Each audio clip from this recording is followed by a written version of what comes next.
Today we're looking at pruning up this jujube tree, and what we're really doing is pruning it because it's sort of been neglected for the past couple of years, and every season we look up into the canopy and we see that there's some dead branches in there.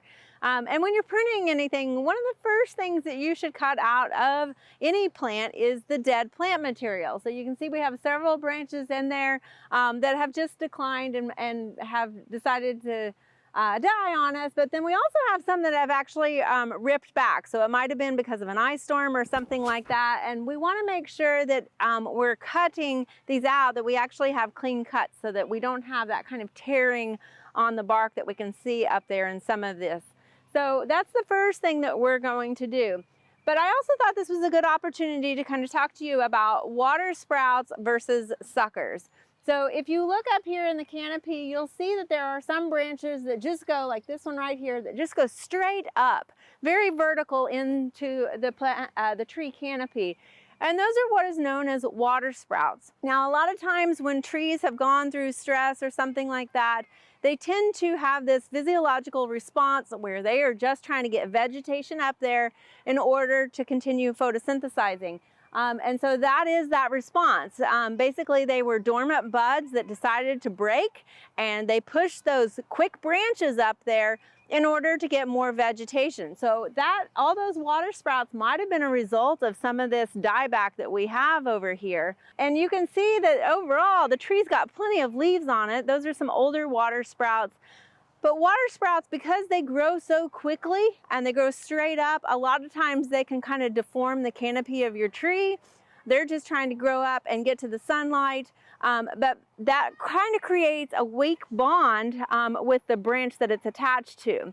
So that makes it more susceptible to ice damage later on. Now, it is possible to go ahead and, if you really lost a lot of branches on a tree and all you had were water sprouts, to potentially train one of those water sprouts into becoming a new branch. But really, you can see we have a lot of good healthy branches here. So we're gonna make sure that we prune out any of those water sprouts so that we don't have potentially more damage as we go into the future. Now, down below here, what you see, these are actually suckers. So water sprouts are in the tree. Suckers are the roots that have dormant buds that are breaking and coming up. Now, a lot of times we'll see this on especially grafted trees. And again, this can be a response of stress. So it might be that there was construction or soil compaction that occurred around here, again, causing those roots to think, oh, I need to put more vegetation up in order to increase my photosynthesis and sugar. And so they're doing this. Now, on a jujube, and like other fruit trees, a lot of times they are grafted. So what we have up here is actually a thornless cultivar, but down here, because this is growing off of the rootstock, not the scion, it actually is a different type of jujube. And you'll notice you have to be careful with this because it has thorns on it.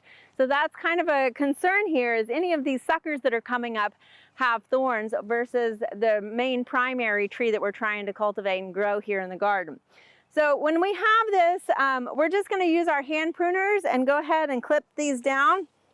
Now you can see here we're in a lawn situation.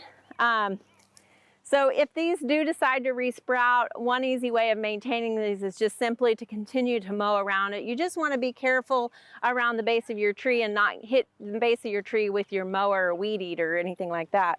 There are some products on the market that talk about kind of suppressing sucker growth. Now, there haven't been a lot of research on those, and you just want to be careful that you're not spraying any herbicide on these, because sometimes that herbicide can translocate and cause some damage to your primary plant that you're wanting to keep. So at this point, you got to gather some equipment. Obviously, hand pruners work on this, but when we're going up into the canopy, we're going to look at some other equipment. So we've got our ladder here. If you're up on the ladder, make sure you're using your safety precautions, safety glasses, having somebody to help hold that ladder for you.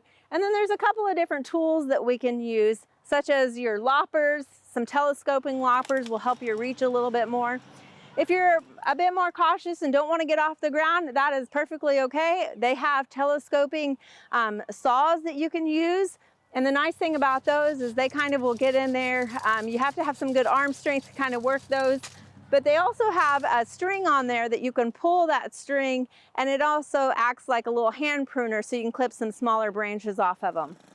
Now we also have a pole chainsaw that we can use.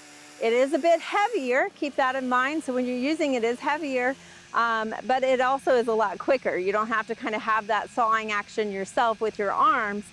It will do it for it. You just want to be careful because of that blade is a little bit wider, that you're not unintentionally cutting something else on the top side of that blade as you go up into the canopy of the tree. So at this point, we're going to go ahead and finish up our suckers here and then move on up and clean this tree.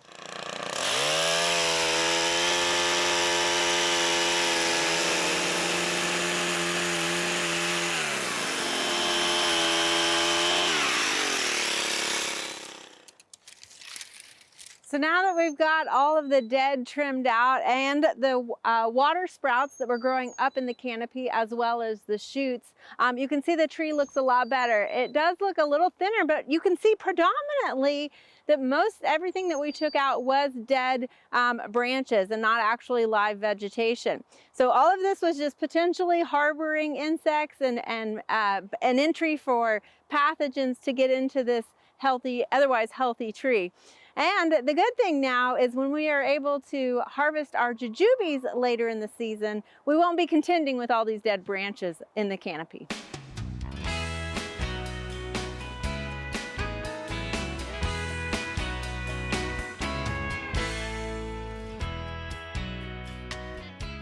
We hope you enjoyed this video as part of our Oklahoma Gardening YouTube channel. You can also find even more videos on the OK Gardening Classics YouTube channel. And join us on social media for great gardening tips, photos, and discussion.